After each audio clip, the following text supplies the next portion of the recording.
Yes, yeah, I think the number came down because of the by-election defeats. I think it's 53, but the one person who definitely knows that is Graham Brady. So Jeremy Wright's an interesting one because he's a former Attorney General.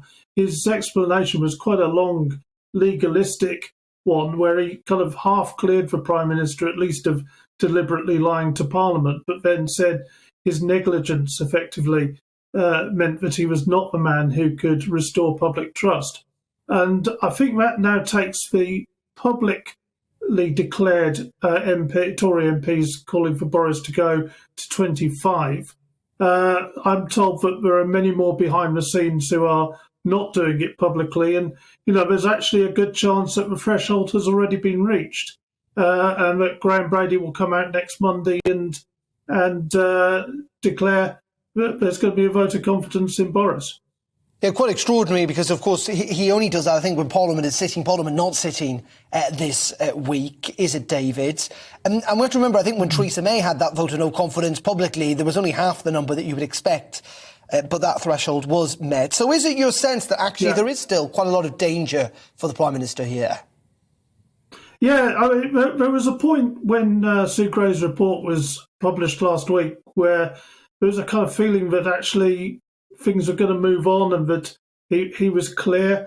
But it's interesting that in this case, the recess seems to have worked against him. And that as MPs have gone back to actually angry constituents, not only over Partygate, but over tax rises and the triple lock issue on pensions, I think is a big one. And they're, thinking about it. They're away from the party whips, disciplinarians, and they're thinking, no, actually, I think we need to move on in a different way, in a different direction, and they're sending their letters in. And David, is there a sense that if, and we must keep saying if this does happen, I mean, the Prime Minister, though, probably would survive it, wouldn't he? Damaged, yes, of course, but survive it. Is that your sense? Yes, my sense is that it would be similar to the one Theresa May went through, where she did survive, but she was extremely damaged.